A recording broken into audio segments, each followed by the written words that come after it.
I'm telling you, Mom, that dog looked right into my soul. The words escaped 13-year-old Ellie Morgan before she could even process them. Her voice cracked from the rush of emotion, breath clouding in the early morning chill as she twisted around in the passenger seat to keep her eyes on the rearview mirror. Behind them, still standing on the side of Willow Creek Road, was a gangly mutt with wiry fur, long legs, and a tail that wagged not with energy, but with something quieter, almost like patience. Dust clung to his coat like he'd been rolling in gravel. His ribs showed, but his eyes were what struck Ellie. Big, brown, and full of something that didn't match the rest of him. They watched the car as if this might be the one that wouldn't keep driving. Nancy Morgan glanced at the mirror, expression softening for just a moment. "You sure it wasn't just looking for food?" Ellie crossed her arms and leaned against the window. "He followed us for 2 blocks, Mom. He was probably hoping we'd drop a sandwich or something." Ellie didn't respond. The silence between them wasn't tense. They'd had this kind of moment before.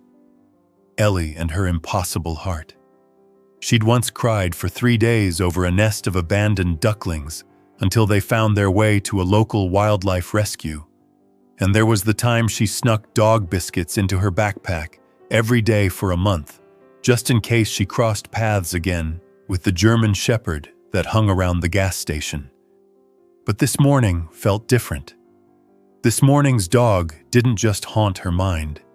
It clung to her bones. They turned onto Main Street, past the library and the quiet row of shops that had yet to open. The town was still waking up. Ellie kept her face to the window, the image of the mutt fixed behind her eyes like a photo. Later that day, Ellie brought it up again. "Mom, can we just go back for a second? Just to see if he's still there?" Nancy didn't even look up from her phone. "Elle, sweetheart, we can't just pick up every dog we see." "I know, but he followed our car. That's not normal. Lots of strays hang around Willow Creek. The shelter's been full for weeks. If someone dumped him, maybe he'll wander into town and someone will grab him." Ellie stared at her mom. "He won't make it. You saw how thin he was." That night, she lay in bed and whispered to the ceiling, "Please still be there tomorrow, please." She barely slept. By sunrise, Ellie was dressed and downstairs with a granola bar in one hand and a leash from their garage in the other. The leash had once belonged to their old Labrador, Henry, who passed the year before. Nancy sighed when she saw it, but didn't argue. By now, she knew when her daughter had made up her mind. "I can drive you by, but we don't have time to get out. I need to be at work." Ellie nodded quickly. When they pulled up to the same stretch of road, the wind stirred small dust devils near the gravel. But the dog wasn't there. Ellie scanned both sides of the street. "He was right here." Nancy checked her watch. "We can come back later. Maybe he just moved down the road." But Ellie shook her head. "I think he's still around. He wouldn't just leave." For the next few days, Ellie became a one-girl search party. On foot, on her bike, sometimes with her friend Casey in tow, she patrolled the streets around Willow Creek, rattling snack bags and calling out, "Here, boy!" The dog's image never blurred in her mind, and every empty alley or quiet cul-de-sac left her more certain that she couldn't stop looking. Then, on Friday afternoon, she saw him again. She was coming back from the small bookstore 2 blocks from the park, a sketch pad under her arm. The dog was standing at the intersection just past the bakery, nose to the wind. He looked older in the light, the fur around his muzzle tinged with gray. His legs looked even thinner than she remembered. But when he saw her, his tail swayed, just a little, and he turned. He walked away, not ran. Walked. And Ellie did something she hadn't planned. She followed. He didn't go far, just around the corner and down the street that bordered the woods. It was the edge of town, where most people didn't walk unless they lived out that way. The houses grew fewer and farther between. Still, he kept his pace, glancing back now and then to make sure she was still coming. Ellie's heart thundered. She didn't speak, didn't want to scare him. At the third bend in the road, he stopped, turned, sat down. They looked at each other for a long time, and then he got up and trotted toward her. Ellie knelt slowly, heart in her throat. He stopped a few feet away and lowered his head. His ears were half down, not flat with fear, but uncertain. She held out her hand, fingers still. "It's okay," she whispered. "I just want to help." He sniffed her fingers, then her wrist, then her shoes. And then, without ceremony, he pressed his bony side against her knees and leaned into her like a falling branch. Ellie burst into tears. She didn't even know why. Maybe it was relief. Maybe it was the way he closed his eyes, as if just resting against her brought some peace.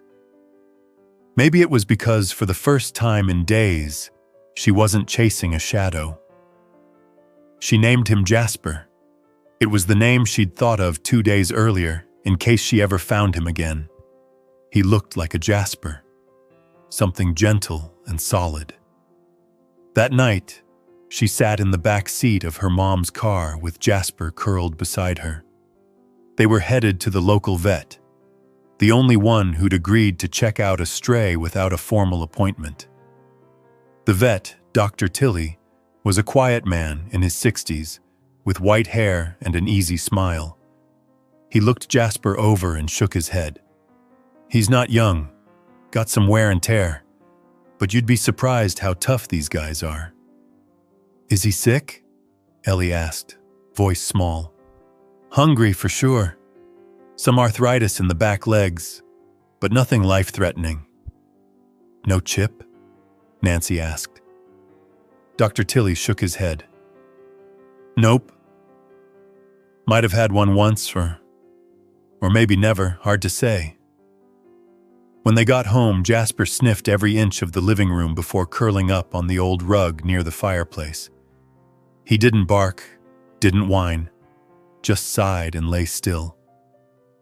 Ellie slept on the couch that night, refusing to let him be alone.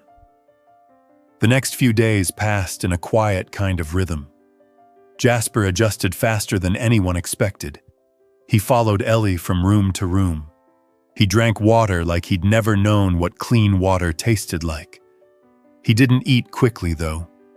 He chewed slowly, deliberately, like he didn't want the moment to end. When they walked together down Main Street, people stared. Not in a bad way. They stared because of how Jasper stayed close to Ellie's side without a leash, how he glanced up at her with every step like she might disappear. One afternoon, they passed the park and an older woman sitting on a bench smiled. "Looks like you've been chosen, honey." Ellie smiled back. "I think I have." They took him to the shelter just in case someone had filed a lost report. No one had. Flyers were posted, social media posts were shared, but no one came forward. After the legal holding period passed, Jasper was officially allowed to be adopted. "I want to adopt him," Ellie said simply. Her mom didn't argue. They signed the paperwork. Jasper became a Morgan. But not everything was smooth. Some nights Jasper would wake up suddenly and wander the house. He'd sniff at the door, paw at the carpet, whine just once before lying down again. Other times, a car backfiring on the street would send him skittering under the table. He never barked, but he shook. Ellie would lie down beside him until the trembling stopped. "I don't think he came from anywhere good," she said to her mom one night. Nancy nodded. Still, the longer he stayed, the more pieces of him softened. He started playing, just a little, with an old tennis ball Ellie found behind the shed. He began to trot instead of plod. His eyes, always full of watchfulness, started to blink slower, relaxed. Then came the day Ellie took him to the schoolyard. She'd stayed after class to help with the garden club and had brought Jasper along. As the sun dipped lower, she let him off leash in the fenced-in field. Jasper looked up at her like he wasn't sure if it was okay. Then, slowly, he started to move. Not just walk, run.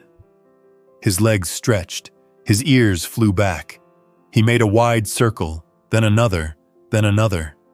He ran until he was panting, tongue lolling, eyes bright. Ellie laughed and clapped. "Go, Jasper, go!" When he finally flopped down beside her, they sat in silence. "You were waiting for us, weren't you?" she asked softly. "That's why you followed the cars. You were just waiting for someone to stop." Jasper didn't reply, of course, but he rested his head on her shoes and closed his eyes. Ellie reached down and scratched behind his ears. "We stopped, Jasper. We're not going anywhere." It was the first Saturday of spring when Jasper did something Ellie hadn't seen before. As they walked along the cracked sidewalks of Maple Drive, the air cool and fresh with the promise of thawing gardens and long evenings, Jasper paused near an old red mailbox.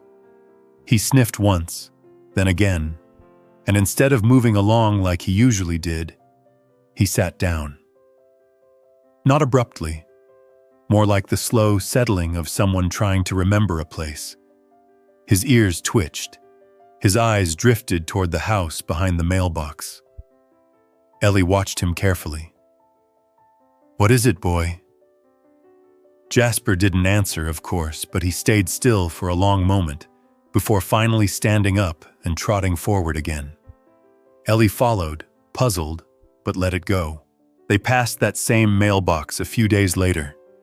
This time, Jasper stopped again. Same house, same motion. A long pause and then that quiet move to keep going.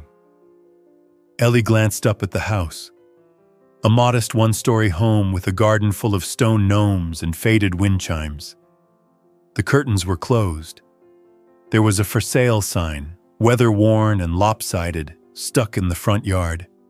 She didn't say anything right then, but something about it stayed with her. Back home, Ellie opened the old shoebox in her closet, the one she'd started keeping for Jasper. Inside were a few of his toys, the first collar they'd bought, which he'd quickly outgrown once he'd gained some weight, and the flyer from the shelter. She added a folded drawing she'd made that afternoon. Jasper running through a sunlit field, ears flying, mouth open in a happy pant. She wasn't the best artist, but she liked how she'd done his eyes. At dinner, Nancy sipped her tea and glanced over her laptop screen. "Heard anything from the shelter?" "Nope," Ellie said, spearing a baby carrot. "They posted a few more lost dog notices last week, but none that match him." Nancy nodded. "You think he had a family?" Ellie shrugged. "Maybe, but I think if he did, they weren't very good to him." Her mom looked at her, curious. "Why do you say that?" "He's still scared of loud noises, and sometimes if I drop something too fast, he flinches." Nancy's face softened. "Well, he's safe now." Ellie nodded. Later that evening, she lay on the living room rug next to Jasper while he napped, gently rubbing his belly. "If you ever had a family and they let you go," she murmured, "they didn't deserve you." Over the next couple weeks, Jasper's world continued to expand. Ellie brought him to the farmer's market, where he grew fond of the lady who sold fresh baked goods and always slipped him a tiny piece of bread. He started recognizing the mailman, a wiry man named Tom, who began carrying dog treats just for him. Every morning, when Nancy left for work, Jasper would watch her from the front window until the car disappeared around the corner, then sigh and pad back to the living room. Spring turned to early summer. Ellie's school year was nearing its end, and her thoughts drift more often toward the long days ahead. Bike rides, picnics, lazy mornings reading on the porch with Jasper at her feet. But something had begun to shift in her dog. Something small. Jasper had always followed Ellie from room to room, but lately, he'd started lingering by the door again. Not always. Just sometimes. Long enough for Ellie to notice. One morning, as she reached for her shoes by the back door, Jasper stood beside her, tail still. Instead of wagging or waiting, he looked past her. Just looked. "You okay?" she asked softly. Jasper turned his head, then walked to the doorframe and sat. Ellie crouched beside him. "Where do you go when you do that?" The dog didn't move. She put her arm around him. "It's okay. You're here now." But something about the way he looked outside made her feel like maybe not all of him was. That Saturday, they walked past the red mailbox again. Jasper stopped. This time, he didn't sit. He moved up the walkway, slowly, nose close to the ground. Ellie followed, uncertain. "Jasper?" He stopped at the porch. The front door was closed. The for sale sign was gone now. The garden still held its collection of gnomes. Wind stirred one of the chimes into a gentle tinkling sound. Jasper stepped up onto the porch and sat. "Do you know this place?" Ellie asked. The dog didn't respond. The next day, Ellie came back alone. She waited until Nancy left for errands, then walked the few blocks with her sketch pad in hand, just in case anyone asked what she was doing. When she reached the gnome house, she stood on the sidewalk for a long time. A man came out of the house next door, middle-aged, wearing a baseball cap and holding a hose. He saw her and gave a cautious smile. "Can I help you?" Ellie shifted nervously. "Sorry, I was just curious about the people who used to live here." The man glanced at the house. They moved out last summer. Older woman, lived alone, had a dog. Big guy, scruffy. "You mean her?" Ellie's heart skipped. "Yes." "Do you know what happened?" The man leaned on the fence. "She passed away. Heart condition. No family that I know of. The dog hung around here for a while after the ambulance came. Sad, really. He'd just sit on the porch like he was waiting." Ellie felt her throat tighten. "What happened to the dog?" The man shook his head. "Animal control came out, but he ran off before they could get him. Never saw him again. Thought maybe he got hit or something. Poor fella." "Thank you," Ellie whispered. She walked home slowly, feeling like her body was made of glass. That night, she sat with Jasper and told him everything. "You didn't get lost," she whispered into his fur. "You were waiting. You waited for her, but she didn't come back." Jasper nudged her hand. His eyes, always steady, held something deeper now. Sadness. Maybe memory. Maybe both. After that day, Ellie noticed more signs. Jasper still followed her everywhere, but sometimes he'd stop at the edge of rooms and look like he was listening for something else. He didn't seem unhappy, just different. Then came the thunderstorm. It rolled in just after sunset, sudden and loud. The wind picked up, rattling the windows, and the first crack of thunder was loud enough to rattle the dishes in the cabinets. Jasper bolted. Ellie found him under the dining table, shaking so hard the floor vibrated. She crawled under with him, heart aching. "It's okay," she said. "I'm here." He buried his nose into her side. They stayed like that until the storm passed. After that night, Ellie started sleeping downstairs on the couch more often. Jasper seemed to rest better when she was close. One afternoon, she was flipping through an old photo album when she had an idea. She found Nancy in the kitchen. "Mom, do you have any old pictures of Henry? I want to make a memory book, for Jasper too." Nancy smiled. "That's a sweet idea." Together they pulled out envelopes and photo boxes. Ellie found pictures of Henry at the lake, Henry in a Halloween costume, Henry curled up in the laundry basket. She added new ones of Jasper, his first walk, his first time on the couch, that moment he learned how to beg politely at the dinner table. She left the last page blank. "Still more memories to come," she said. Summer bloomed. Jasper gained a little more weight. His coat started to shine. Ellie taught him how to play a slow game of fetch, more like a gentle toss and a proud trot back. Sometimes they'd sit under the tree in their backyard and just listen to the wind. One morning, Ellie woke to find Jasper not in his usual spot. She searched the house, calling softly.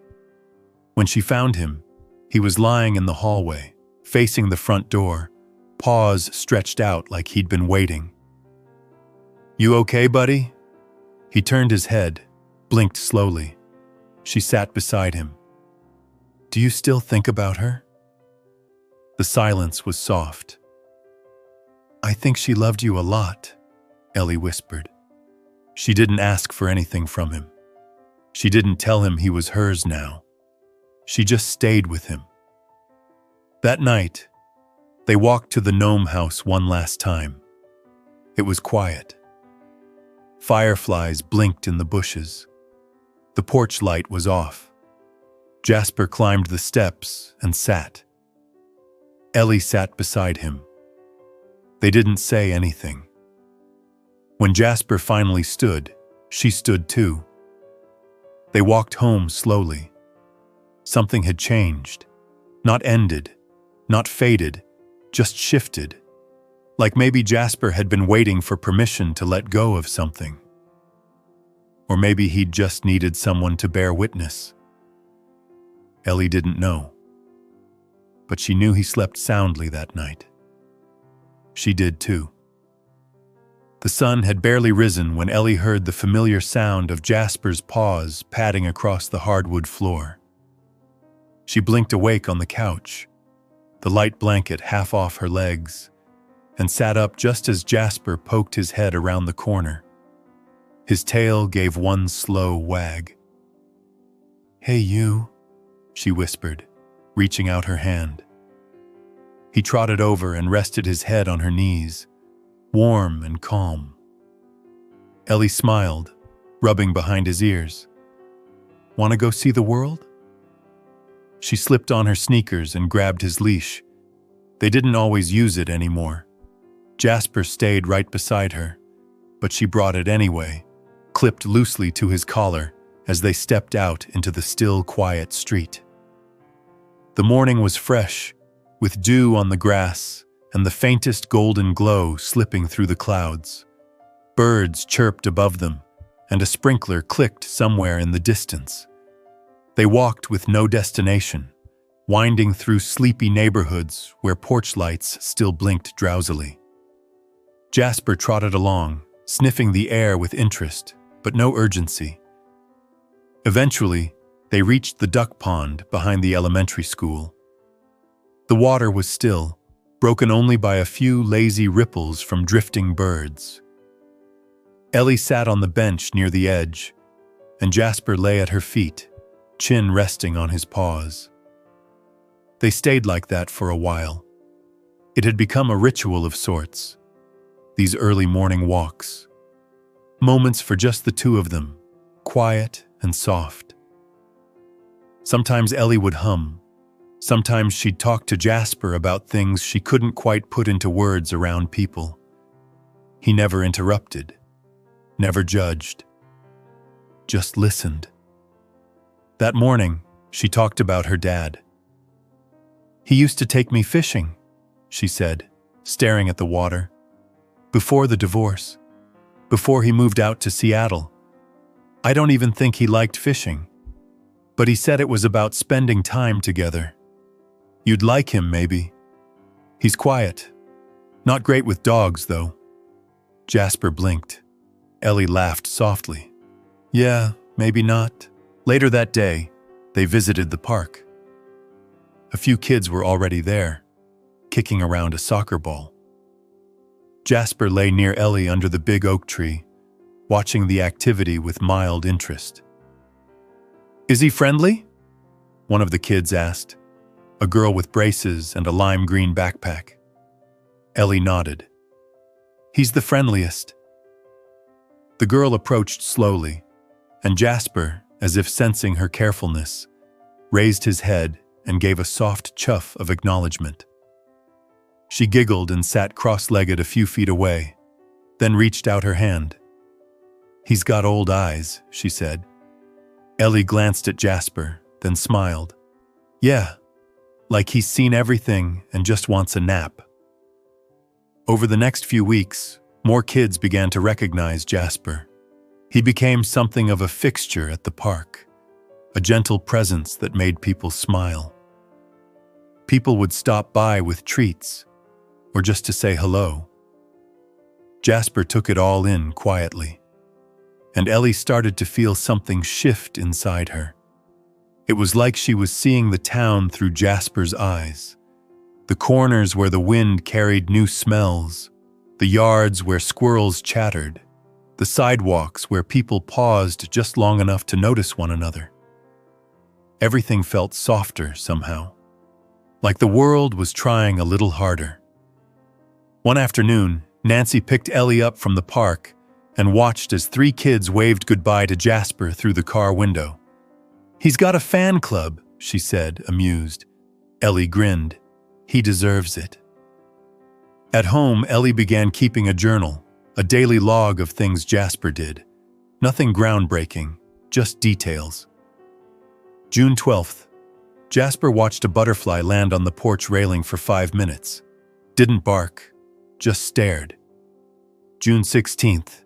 He found an old baseball in the backyard and carried it inside like it was treasure. Dropped it on my lap and wagged his tail. June 18th. Got scared of a paper bag but recovered quickly. Sometimes the entries were silly.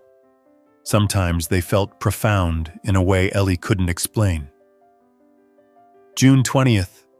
He looked at the front door again. Not like he wanted to leave, more like he was remembering. Maybe both. One morning, Nancy came downstairs and paused in the kitchen doorway. Ellie was sitting on the floor with Jasper, holding his paw gently in her hand. "Everything okay?" her mom asked. Ellie looked up. "I was just thinking how someone could leave him or not come for him." Nancy walked over and sat beside her. "Sometimes people lose more than they can carry." Ellie looked confused. Her mom reached out and stroked Jasper's back. "You know that saying? That sometimes love isn't enough? I think whoever had him before probably loved him. Maybe they just didn't know how to show it. Or maybe they couldn't keep him safe." Ellie nodded slowly. "He found us," she said. Nancy smiled. "Yes, and we found him." That weekend, they took Jasper on a day trip. Nancy had read about a nature trail an hour away with dog-friendly paths and shady rest stops. They packed a lunch, a blanket, and Jasper's water bowl. The trail wound through a forest of tall pines, the air rich with the scent of moss and leaves. Birds darted through the canopy, and sunlight trickled down in golden beams. Jasper seemed more alert than usual, ears perked, nose twitching at every step. Ellie watched him trot ahead, tail lifted, as if the woods reminded him of something. They found a clearing with a small creek. Jasper drank from the cool water, then circled a patch of grass before lying down with a deep sigh. Nancy spread the blanket, and they sat together in the dappled light, sharing sandwiches and passing pieces of crust to Jasper. "Best day ever," Ellie declared. Nancy leaned back on her elbows. "Not bad at all." On the way home, Jasper dozed in the back seat, his head resting on Ellie's lap. The days that followed were warm and slow. Jasper started napping under the front window again, always alert to the goings-on outside. He developed a fascination with the neighbor's cat, a chubby tabby named Rufus, who would perch on the fence and stare back with lazy interest. They developed a truce. Neither barked or hissed. They just acknowledged each other. One afternoon, Ellie returned from the store with a new toy, a soft stuffed rabbit with a squeaker. Jasper sniffed it once, gave a half-hearted chomp, and then gently carried it to the living room rug. He lay down and placed one paw protectively over it. "I think we found a favorite," Ellie said. He didn't chew it apart. He just kept it close. That night, she added a new page to his memory book. A photo of Jasper with the toy, tongue lolling, eyes bright. Nancy watched her tape the photo in. "You've made quite a life for him." Ellie shrugged. "He made one for me too." In late July, they held a small neighborhood picnic in the park. Ellie helped bake cookies, and Nancy brought lemonade. Jasper wore a red bandana, and the kids insisted he be part of their sack races, even if he didn't race. He lay in the shade, soaking up the attention, occasionally lifting his head to sniff the air or glance at the kids laughing nearby. An older woman approached Nancy. "That your dog?" Nancy glanced at Ellie. "Ours, technically. He's something else, the woman said. "You can tell he's been through things, but there's kindness in him." Nancy nodded. "We think so too." As the sun began to set, Ellie sat on the grass with Jasper beside her. The sky burned with pink and orange, and the park buzzed with the last laughter of the day. She leaned against him. "Remember when you followed our car?" she whispered. "I think you knew even then." Jasper didn't move, but his breathing was steady, his presence comforting. The days that followed carried the same gentle rhythm: walks, naps, small adventures. Ellie began volunteering part-time at the shelter, helping with feeding and walking dogs. She talked to them like she did with Jasper, slow and patient. Some were scared. Some were too excited. Some reminded her too much of the early days, when Jasper wouldn't eat unless the room was quiet. She started drawing portraits of the dogs, taping them to the kennel doors. She wrote their names underneath, with short captions. Daisy loves tennis balls. Leo wants to be your best friend. People noticed. Adoptions increased. One day, the shelter director called Nancy. "Your daughter's been a godsend," she said. "Those drawings, people are coming in just to see them, and they leave with dogs." Nancy passed the phone to Ellie. "I just wanted them to be seen," Ellie said. "You're doing more than that. You're giving them stories." That night, she sat with Jasper on the porch steps. "You changed me," she said. I think I used to be scared of losing things, but now I think I'm just scared of not trying. Jasper shifted slightly, pressing closer. She rested her cheek on his back. We're still writing our story, you know. There's more, so much more. And in the quiet hum of the summer night, with fireflies flickering around them, Ellie felt the steady pulse of life. Theirs, shared, not finished, just begun. Ellie woke to the scent of something warm and sugary drifting through the open window. The morning sun poured over her bed in wide golden strokes, and Jasper was already up, padding softly around her room with the faintest click of his nails on the wood floor. He'd become her shadow in the best way. Not anxious, not needy, just present, always present. She sat up and stretched, rubbing the sleep from her eyes. "Morning, buddy." Jasper paused, wagged his tail once, then returned to his spot beside the window. He rested his chin on the sill, watching a squirrel dart across the fence.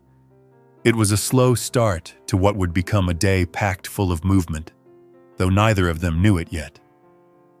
Downstairs, Nancy was pulling a tray of cinnamon rolls from the oven, the icing melting just so. She handed one to Ellie with a wink. "For the artist?" Ellie grinned, taking a big bite. Sweet fuel.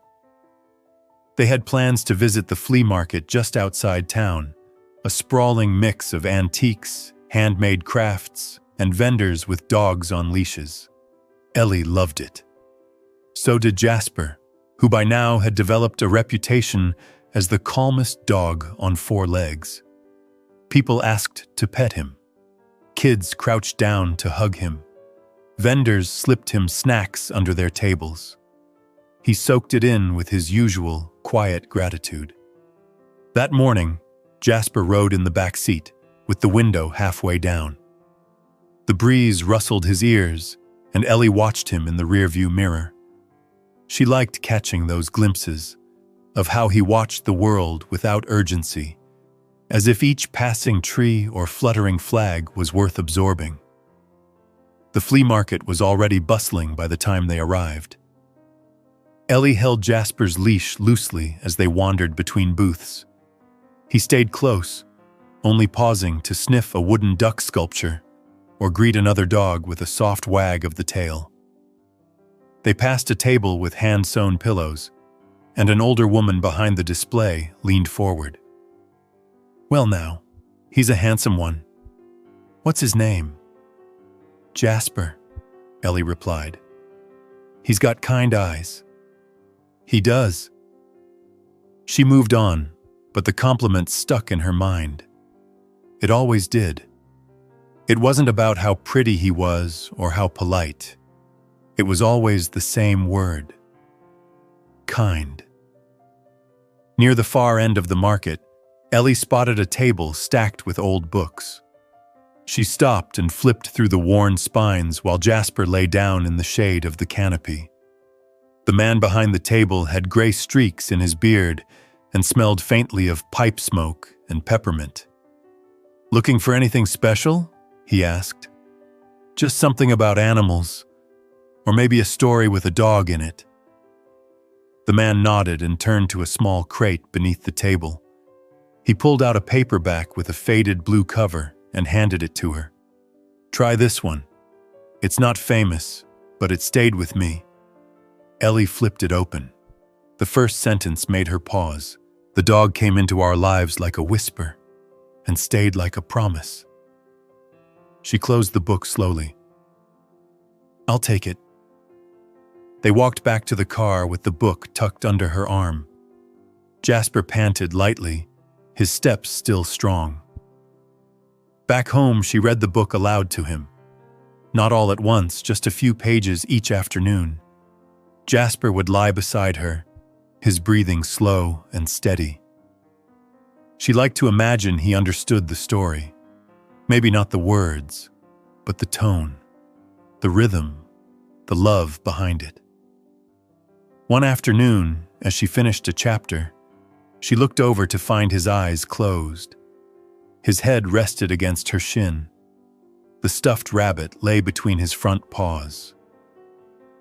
"You're part of my story now," she whispered. "Every day, a new page." That evening, Nancy surprised them with a picnic dinner in the backyard. Fireflies blinked along the fence line, and cicadas hummed from the trees. They spread a blanket near the garden, lit a few citronella candles, and shared grilled vegetables, sandwiches, and peach cobbler from the bakery. Jasper sat with his nose in the air, tail tapping the grass every few seconds. "I think this is the happiest I've ever been," Ellie said between bites. Nancy looked at her and smiled. "You look it." They sat in silence for a while, just listening to the world breathe.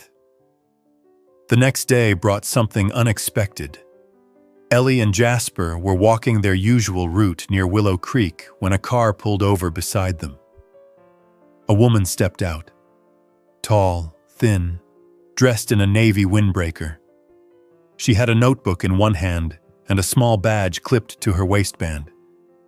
"Excuse me," she said gently. "Is this your dog?"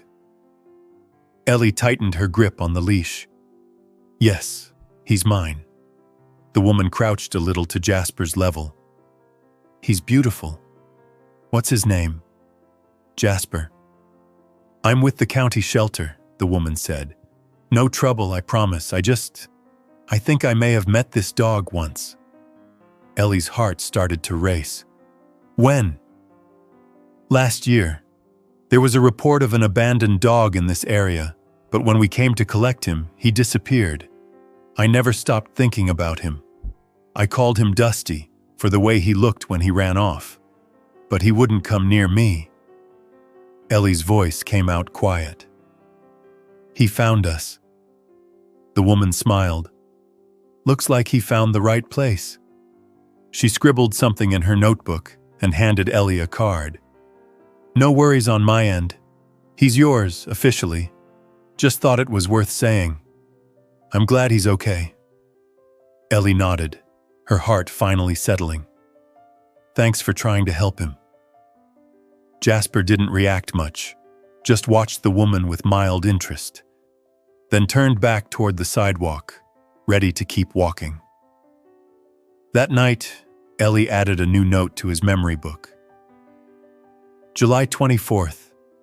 Even strangers remember him, even when he was running away. Summer crept on, slow and golden. Jasper developed a habit of sitting on the porch every evening at sunset, watching the horizon with a thoughtful look. Ellie joined him most nights, sometimes with a book, sometimes just to sit.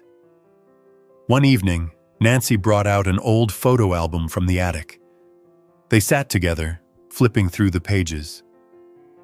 "Here's me and Henry," Nancy said, pointing to a picture of a younger version of herself holding a gangly black puppy. "He chewed everything we owned." Ellie grinned. "He looks like trouble." "The best kind." She turned the page and Ellie pointed at a snapshot of her as a toddler, asleep on Henry's side like he was a pillow. "He always knew how to be still when it mattered," Nancy said. "Jasper's like that too." They sat in quiet for a while, Jasper curled up between them. "You think he remembers the bad stuff?" Ellie asked. Nancy tilted her head. "Maybe, but I think he remembers this more."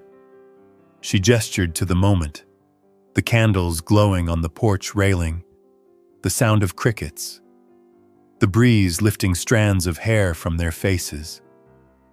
Ellie nodded. "Me too." Later that week, Ellie painted a picture of Jasper at the flea market. Him lying beside the book table, head tilted slightly, one paw crossed over the other. She framed it and hung it above his food bowl. Nancy teared up the first time she saw it. "You're turning him into a legend," she said. "He already was one," Ellie replied. When August rolled in, the nights grew shorter and Ellie started getting emails from school about class schedules and supply lists. She tried not to think about it too much. Summer still had days left. But Jasper seemed to notice the change. He followed her more closely again, watched her pack her bag with wary eyes. "You're not going to lose me," she said, cupping his face. "I'll still come home." That Friday, she took him back to the creek where they'd picnicked. Just the two of them. She packed peanut butter sandwiches, dog treats, and a blanket. The trail was quiet, the air thick with summer stillness. They sat by the water for hours. Jasper waded in up to his knees, then trotted back to shake off near her, sending droplets flying. Ellie laughed, wiping her glasses. "Thanks for that." As the sky turned orange, she lay back on the blanket, and Jasper curled beside her, head on her stomach. "You're not just a dog," she whispered. "You're my story, my best part." His tail thumped once. She closed her eyes. The water moved beside them. The trees rustled above, and time, just for a while, stood perfectly still. Ellie woke to the sound of Jasper's collar jingling softly in the hallway. She glanced at the clock. 6:03 a.m. It was still early enough that the house held its hushed morning quiet, the kind that made footsteps seem louder and thoughts feel closer. She sat up slowly and listened. Jasper wasn't pacing or whining, just moving, maybe stretching his legs. She stood and tiptoed to her door, pulling it open to see him standing at the base of the stairs, looking up at her with his usual calm gaze. His ears perked as she appeared, and his tail gave two soft wags. "Want to beat the sunrise again?" He turned toward the door without a sound. They walked the usual loop around the neighborhood, the sky just beginning to turn purple and pale blue. The world was empty at that hour, like they had it all to themselves. Jasper's paws moved with the quiet certainty of habit, his body still strong, if slightly slower than in the spring. They passed by the gnome house once again. Ellie's eyes flicked toward it, not expecting anything new, but something had changed. There were potted flowers on the porch. A wind chime had been rehung. The for sale sign was gone, and the windows now held gauzy curtains. Someone had moved in. Jasper stopped at the mailbox and looked toward the house, head tilted. "It's okay," Ellie whispered. "It's different now. You're not waiting anymore." He seemed to accept that, walking on with no hesitation. Later that day, Nancy surprised Ellie with a new leash. It was dark green, soft leather with a brass clasp. "For all your adventures," she said, placing it gently on the table. Ellie picked it up, running her fingers along the stitching. "It's perfect." Jasper sniffed it, then nuzzled her hand. By late August, preparations for school were in full swing. New binders, a locker assignment, and the knowledge that Ellie's afternoons would soon belong to homework again. She dreaded the idea of being away from Jasper for hours each day. He was used to having her nearby, and truthfully, she was used to that too. "Do you think he'll be okay when I go back?" she asked her mom one evening. Nancy glanced over from the sink. "He'll miss you, but he knows you come back. I don't want him to feel left behind." Nancy dried her hands and turned toward her. "That's the thing about dogs like Jasper. They don't live in the past or the future, just in the moment. And in his moment, you've never left." Ellie thought about that all night. The first day of school came with early alarms and stiff jeans and the scent of sharpened pencils. Ellie hugged Jasper tight before leaving. "I'll be home by 3. I promise." Jasper rested his chin on her knee. then followed her to the door and watched as she stepped outside. At school, Ellie drifted through her classes, with half her attention rooted in thoughts of home. Her friends talked about summer camps and beach trips, but Ellie found herself talking about Jasper, his quirks, his favorite treat flavors, how he'd learned to paw the pantry door when he wanted a snack. Most listened with polite smiles. A few, like Casey, leaned in. "You should bring him to the fall fair," Casey said. "There's a dog costume contest." Ellie laughed. "He's not really a costume kind of dog, but he's a winning kind of dog." Ellie shrugged. "Maybe." When she got home that afternoon, Jasper greeted her at the door like he always had, with quiet joy. Not jumping or barking, just walking toward her with his tail slowly swaying, like a welcome home that had never been in doubt. "Did you miss me?" she asked. He licked her hand once and then turned toward the kitchen, ready for a walk. That weekend, they tried the costume thing just for fun. Ellie brought home a soft bumblebee outfit from the pet store, complete with little felt wings. Jasper allowed it. Barely. He stood still as Ellie adjusted the Velcro around his belly, then gave her a long, suffering look that made her giggle until she was breathless. "You're too dignified for this, huh?" She took it off and scratched his chest. "Okay, you win. No more outfits." But the idea of the fair stuck. It was scheduled for the first Saturday of September, in the field behind the high school. It was one of those small-town traditions everyone showed up for.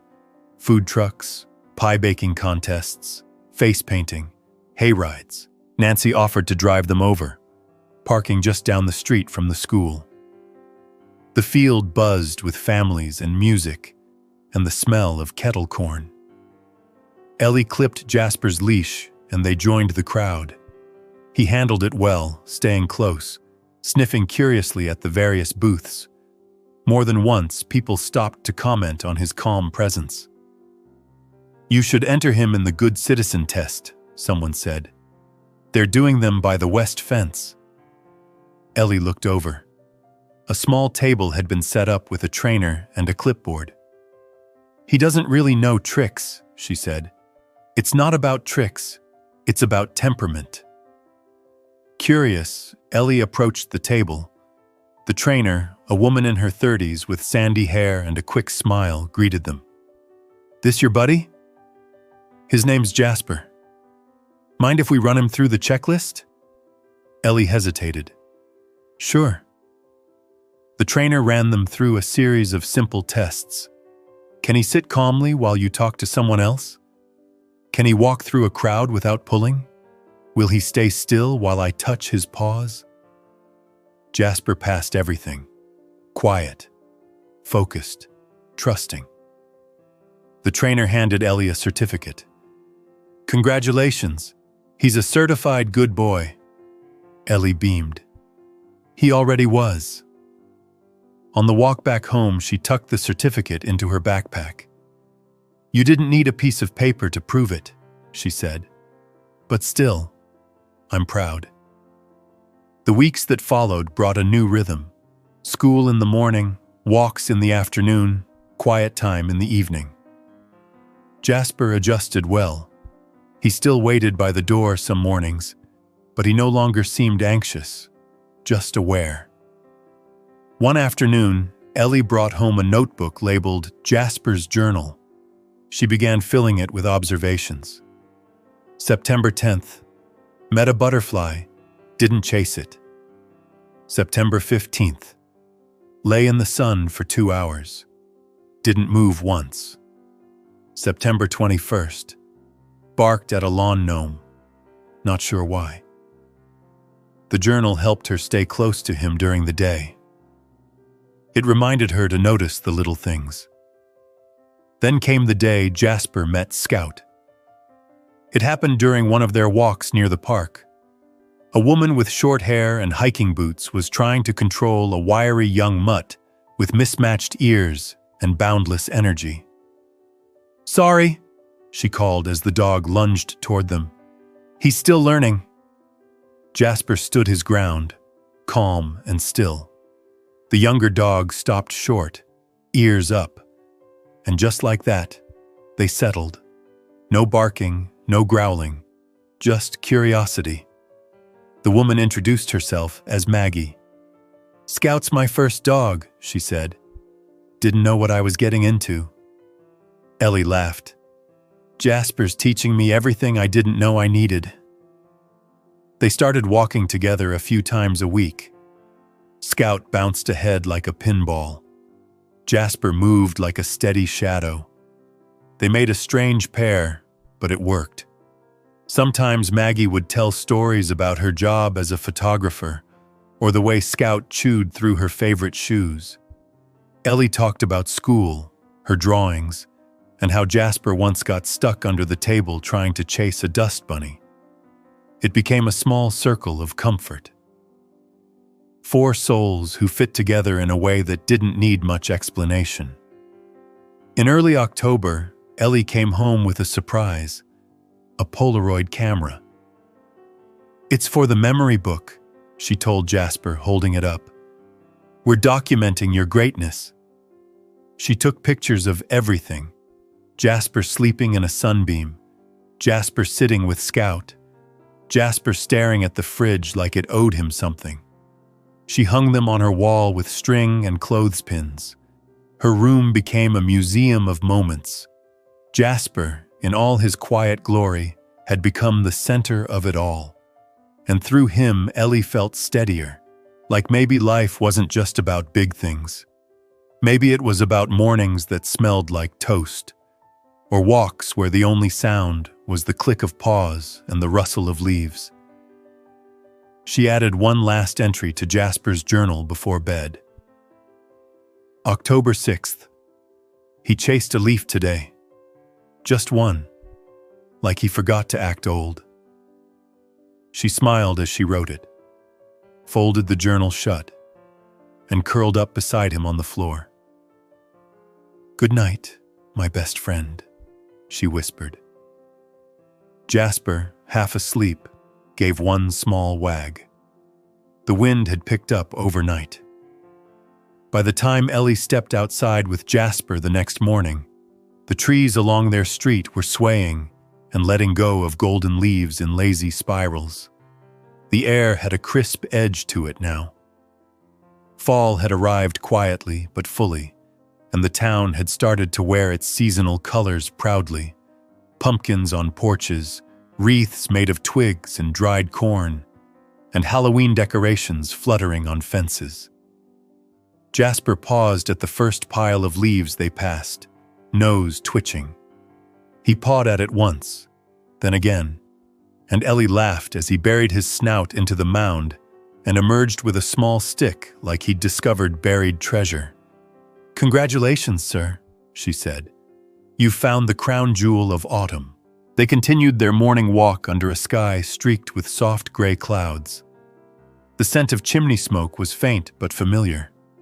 Some houses had lights strung along their eaves in anticipation of the coming season, and Ellie made a mental note to ask her mom if they could decorate soon. At school, everything felt a little slower. Students leaned into the routines now, the excitement of the new year fading into regular patterns of notes and lunchroom gossip.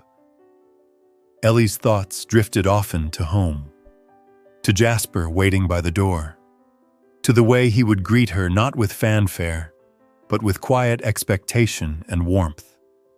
That kind of love had settled into her like a familiar song she hummed without realizing. That afternoon, she biked home faster than usual, the wind tugging at her jacket. Jasper was there, waiting in his usual spot by the window, ears perked. When she opened the door, he trotted over and pressed his head into her stomach like he always did. "I'm glad you missed me," she whispered. Nancy had left a note on the counter. "Work ran late. Dinner's in the fridge. Love you both." Ellie microwaved the pasta, divided it onto 2 plates, One for her, one with plain noodles and chicken bits for Jasper, and sat cross-legged on the rug while they ate together. She talked to him between bites, not because she expected him to understand every word, but because speaking her thoughts aloud to him made them feel more real. "I think Mr. Garland's going to make us do a group project. I hate group projects. I always end up doing most of the work." Jasper glanced up from his food, then went back to chewing slowly. "I wish you could be my partner. You'd carry your weight." Later that evening, Ellie spread her books across the kitchen table and worked on her science report while Jasper curled up by the heater vent. The soft sound of pages flipping mixed with the occasional click of his nails as he shifted positions. It had become one of her favorite sounds. The weekend came with cooler weather and the promise of the Harvest Festival. It was one of those small-town traditions Ellie had grown up with. Hayrides, caramel apples, scarecrow-making stations, and booths selling everything from knitted scarves to homemade soap. Nancy let Ellie invite Casey to join them, and the two girls wandered the fairgrounds while Nancy sat at the community garden booth. Jasper came along, of course, wearing a plaid bandana and walking calmly between them. Children reached out to pet him. Vendors leaned down to give him bits of biscuit. He accepted it all with quiet grace. "I swear, he's like a celebrity," Casey said. Ellie smiled. "He's got fans." They stopped at a booth selling dog treats shaped like bones and pumpkins. Ellie let Jasper sniff a few before buying a bag of peanut butter-flavored ones. "You have excellent taste," she said, as he wagged his tail once. They sat on the hill behind the school to watch the pumpkin catapult competition. Jasper stretched out between them, basking in the sun. Ellie leaned back on her elbows, letting the breeze run through her hair.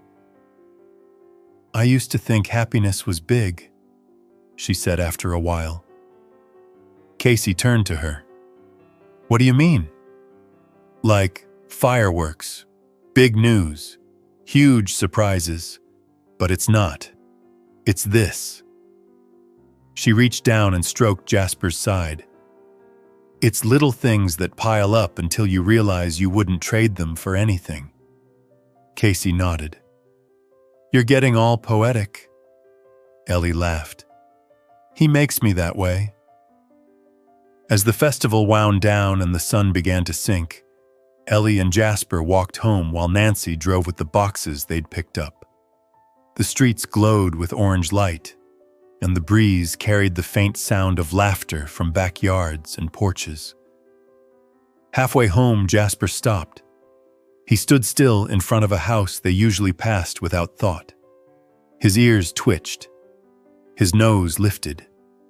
He didn't bark or pull, just looked. The porch was lit with a warm yellow glow. A wind chime tinkled softly above the door. Ellie watched him quietly, unsure. After a moment, he turned and kept walking. She said nothing but held his leash a little looser, trusting him to guide the pace. That night, Jasper fell asleep with his head on Ellie's lap while she read a book.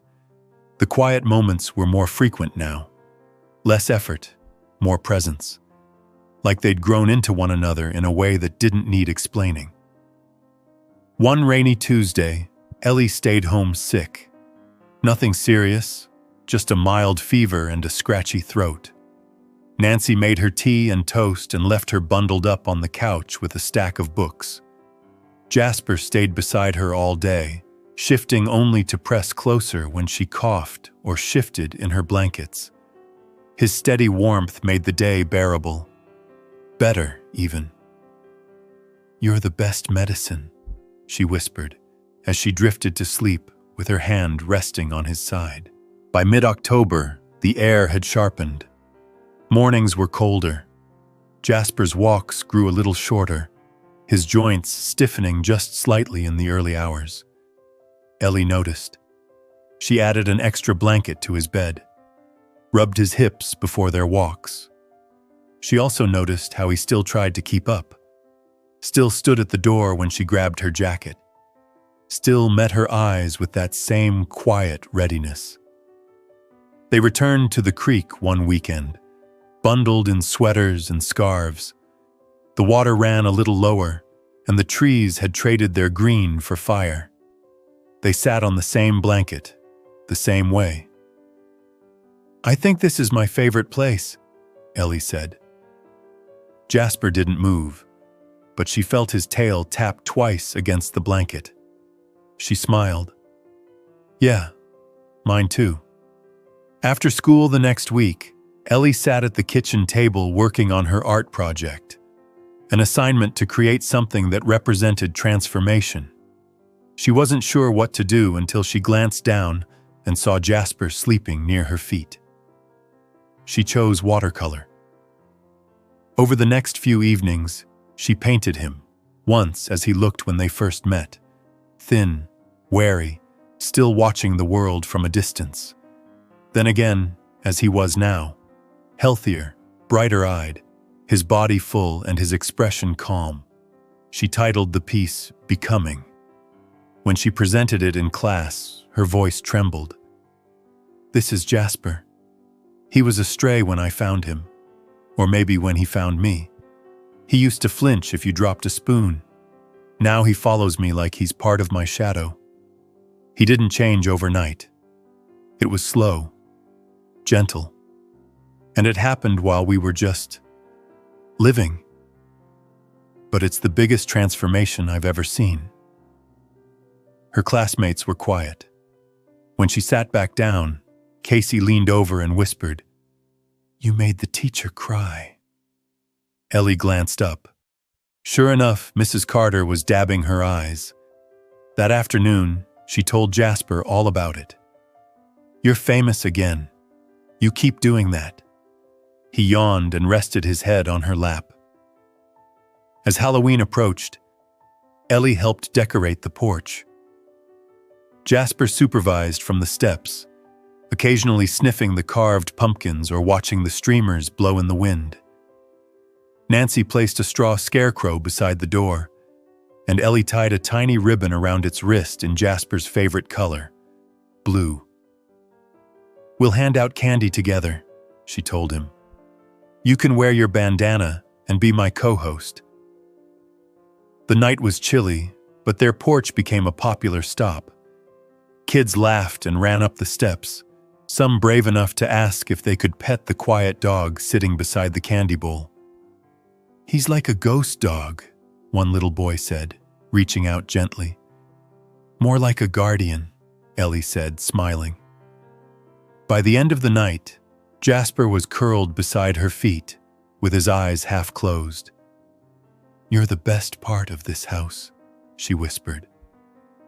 The seasons were changing again, and he was still there, still following, still home. The morning after Halloween, Ellie woke to the sound of rain tapping softly against her window. The sky was a pale sheet of gray, and the wind carried the smell of wet leaves and earth. She pulled on a sweatshirt and padded down the stairs to find Jasper already waiting by the door, his tail wagging with a slow rhythm.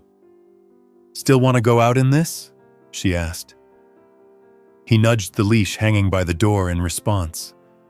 The streets were quiet, just the way Jasper liked them.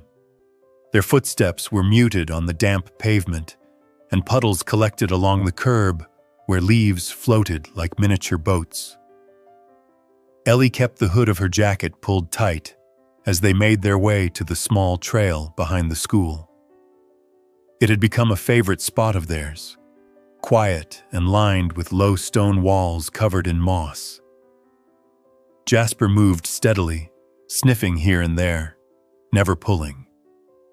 He seemed to savor the calm, his ears twitching with every soft sound the world gave him. They stopped near a bench beneath an old elm tree, where Ellie sat and pulled her knees up to her chest. "You like it better when the world slows down, don't you?" Jasper sat beside her, leaning just enough to touch her leg. She thought about how much he had changed her. Not just in the way she looked at dogs or strays or things that waited quietly by the side of the road, but in the way she moved through life now, softer, slower, more aware. She noticed things she used to miss, how wind changed direction mid-step, how birds called to each other in different tones, how silence had layers. Back home, Nancy had left a plate of warm banana bread on the counter with a sticky note. "Save one for Jasper." Ellie broke off a small piece and placed it in his bowl. He ate it gently, chewing slow, savoring it like he did everything. Nothing was rushed with him. That afternoon, while rain still misted against the windows, Ellie decided to begin a new project. She pulled out her sketch pad and began drawing a timeline. Not dates or events, but moments, small ones. The first time Jasper chased a butterfly. The first time he leaned his full weight against her side. The way his ears lifted when she said his name. Each drawing was simple, just outlines and shades. But together, they told a story more vivid than words. When Nancy passed by and saw the pages scattered across the floor, she sat down beside Ellie. "You're capturing something a photo couldn't. I want to remember everything." Nancy placed a hand on her shoulder. "You will." That weekend, they took Jasper to the lake for the first time. The drive was long, winding through hills covered in burnt orange and yellow trees. Ellie sat in the back seat with Jasper's head resting in her lap, her fingers combing through his fur. The lake was wide and glassy, edged with a walking path and tall reeds. They followed the trail slowly, letting Jasper explore.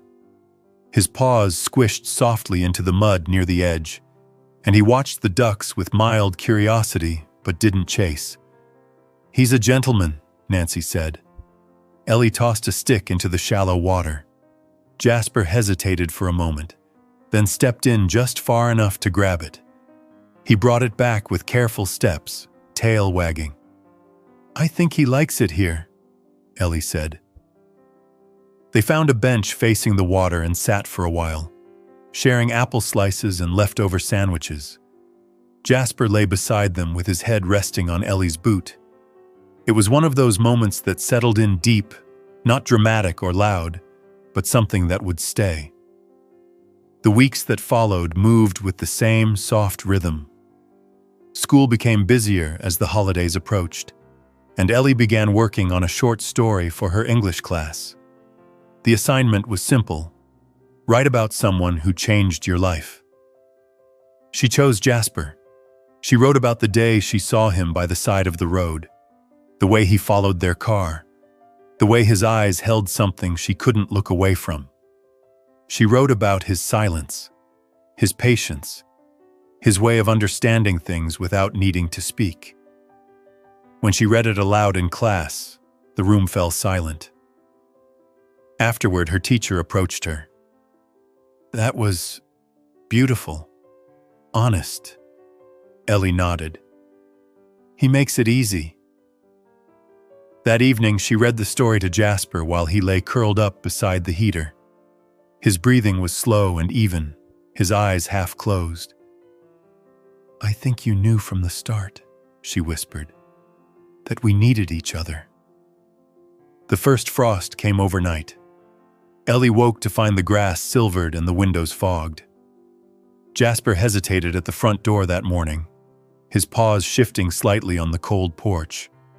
Ellie grabbed his sweater, the same one he wore during last year's winter, and helped him into it. "You're still the handsomest dog in town," she said. As they walked, she noticed how he moved with a bit more stiffness, his pace careful. She shortened their route, watching him closely. When they got home, she added a note in his journal. November 12th. Cold morning. Slower steps. Still smiled when I said his name. She started warming his blanket in the dryer for a few minutes each night before bed, folding it over his body gently as he curled up on the rug. Nancy noticed the way Ellie was watching him more. "He's older than we thought," she said gently one night. Ellie nodded. "I know, but he's still happy." "He is." They both watched him from the couch, asleep and peaceful. Thanksgiving came quickly, the house filled with the scent of roasted turkey, stuffing, and pie. Nancy's sister visited from 2 towns over, bringing her teenage son and a very barky Yorkshire Terrier named Muffin. Jasper, as always, handled it with calm dignity. He gave Muffin one sniff and then walked away, uninterested in drama. Muffin barked and circled and tried to nip, but eventually tired himself out. Jasper claimed a quiet corner near the fireplace and watched the chaos from a distance. Later, as the family gathered around the table, Ellie made sure Jasper had his own plate. Plain turkey, sweet potato, and a little scoop of mashed carrots. She placed it gently on the floor, almost beside him. "Thank you for finding us," she whispered. The next day, they drove up to the orchard just outside of town. Most of the trees were bare now, but the paths were still open, and Jasper loved the wide space. Ellie let him off leash for a while, and he trotted a few yards ahead before turning back, always making sure she was close. As they walked among the trees, Ellie felt something stir in her chest. Not worry, exactly. Not sadness, just a quiet awareness of time, of how moments were always moving forward, even when you wanted them to stay. She reached for her camera and snapped a photo of him standing between 2 trees, the wind catching his ears just slightly. That night, she added the picture to her wall. Each day with him felt like a thread in something bigger, something soft and unbreakable, and she didn't want to miss a single one. The first snow came quietly in the early hours of the morning. Ellie woke to find the world outside her window transformed into a quiet field of white, every rooftop and tree branch dusted like sugar. She threw on her robe and tiptoed downstairs to find Jasper already sitting at the window, watching the flakes fall. His ears twitched slightly, and his breath fogged the glass. Ellie sat beside him, resting her hand on his back. He leaned into her gently. "It's snowing," she whispered, as if the world needed her permission to notice. She made oatmeal while the house slowly warmed. Jasper padded softly behind her, paws silent against the tile. He didn't eat as much as he used to, but he still showed up for every meal, sitting quietly until his bowl was ready. Ellie always added a spoonful of soft sweet potato or a drizzle of broth now. He liked things warm. After breakfast, they stepped outside. The cold air bit at her nose, but it wasn't sharp, just bracing. Jasper sniffed at the snow for a long moment, then stepped out into it. His legs moved carefully but steadily. Ellie followed, her boots crunching beside him. They made it to the backyard, where Jasper stopped and lifted his nose to the sky. Snowflakes landed on his fur, unmelted for a second before vanishing. He blinked slowly, then sat. Ellie stood beside him. "It's your second winter with us." He didn't respond, but she could feel the quiet in him, watchful, as if he were memorizing the moment. December passed gently. Ellie spent her afternoons at school and her evenings helping Nancy string lights around the porch. Jasper followed them with sleepy patience, his steps more deliberate now. He didn't leap or trot anymore, but he still walked beside Ellie every morning, no matter how short the route. She started carrying a soft blanket on their walks, folded into her bag. When Jasper got tired, she'd spread it out beneath the same bench they always stopped at, and he'd rest while she sat beside him with her hand on his back. He'd always wait until she sat before lying down. Never before. One morning, Ellie woke to find him still asleep, curled tightly on the rug beside her bed. His breathing was deep, but slower than usual. She knelt and placed her hand against his chest. The steady rise and fall was there, but she could feel the difference. When he finally opened his eyes, he looked at her for a long time, then gave a single thump of his tail. She whispered, "We'll go slow today." And they did. They made it halfway to the park before he paused and looked at her, his body still, as if asking. Ellie spread the blanket on a dry patch of grass and sat down. He lay beside her, his head resting on her foot. She pulled out her sketch pad. She didn't draw him that time. She drew the world as he saw it. The sidewalk stretching ahead, the fluttering leaves in the wind, the two of them as shadows cast long in the morning light. As Christmas approached, Nancy brought home a small artificial tree. Ellie helped decorate it with old ornaments, each one a story. Near the bottom, she tied a blue ribbon, Jasper's color. She found an ornament shaped like a dog's paw and used a gold pen to write his name on it. He lay by the tree most evenings, his head close to the gifts.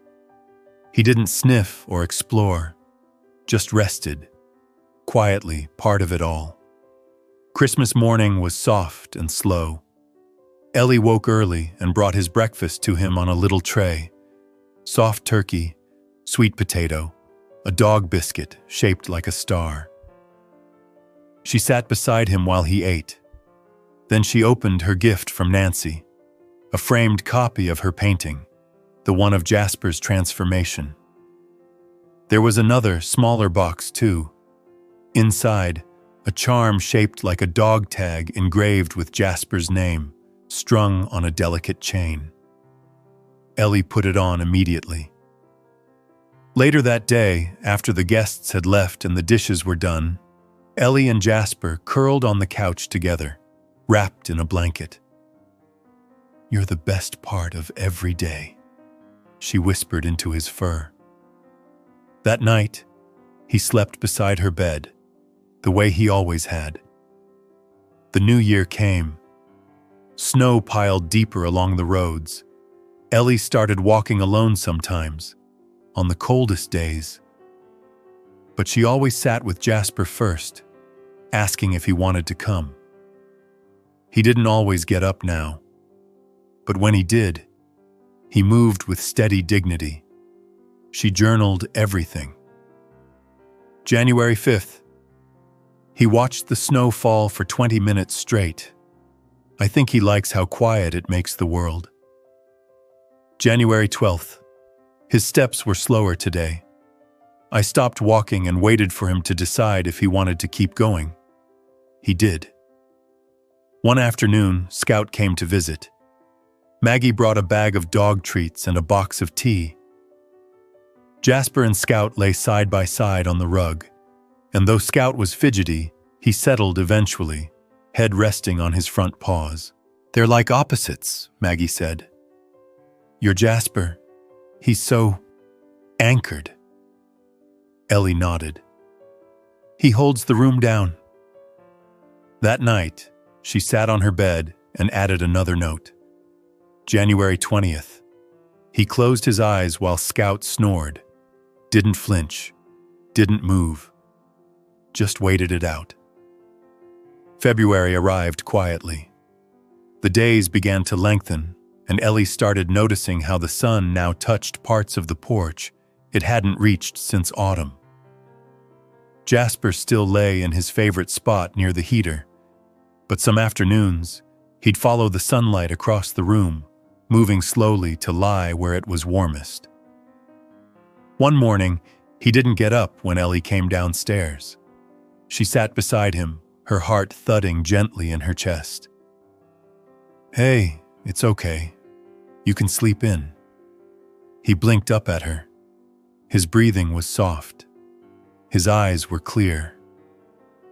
But he didn't move. She stayed beside him until he rose slowly, carefully, and walked to the window. He sat, watched. The next few days, he ate less, moved less. He didn't seem afraid, just quieter, as if something inside him had shifted gently into a new season. Ellie and Nancy took him to the vet. Dr. Tilly greeted them with that same calm voice. "He's not in pain," he said, "but he's slowing. His body's asking for rest." Ellie sat on the bench, Jasper leaning against her knees. "What do we do?" she asked. "Let him lead," the vet said. They drove home in silence. That night, Ellie spread Jasper's blanket on the living room floor and lay beside him, the lights low, the fireplace flickering. "You don't have to do anything," she whispered. "Not for me. Just be here." He pressed his nose into her arm. February passed in slow days and shorter walks. Jasper stopped going upstairs. Ellie moved her blankets to the couch. She never let him sleep alone. Then one night, Ellie woke in the dark to find Jasper sitting upright, eyes wide, staring at the door. She sat up quickly. "Oh, what is it?" He didn't move, just watched. The house was silent. After a moment, he lay down again. She stayed awake until dawn, her hand resting gently on his side. The next morning, she didn't go to school. Nancy called in for her. They spent the day wrapped in soft things. Music played low from the radio. The air smelled like lavender. Ellie read to him from her journal, each entry quiet and steady. As the sun lowered, she took him to the backyard, bundled in blankets. The sky was pale and streaked with gold. She sat with him on the porch steps, her hand wrapped around his paw. "You followed every car," she said softly. "And then ours stopped. You chose us. Thank you." Jasper rested his head on her knee. The light faded. His breathing slowed. When the stars came out, he was still. Ellie sat beside him for a long time, not crying, not speaking, just being. The next morning, the town woke up to soft snow again. Nancy sat beside Ellie on the porch. She held a mug of tea, steam curling into the cold air. Ellie held Jasper's collar in her hands. "I don't know how to be without him," she said quietly. "You don't have to be," Nancy said. "He's here.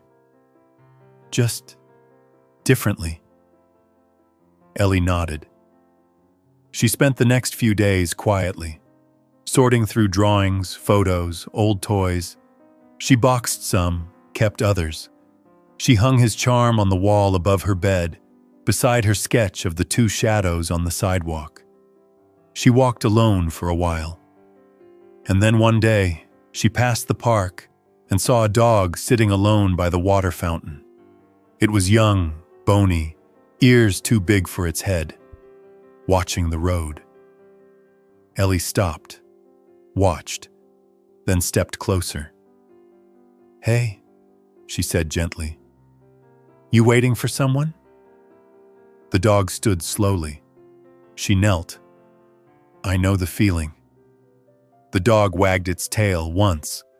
Ellie smiled. She held out her hand and waited. The dog stepped forward. "Just a little,"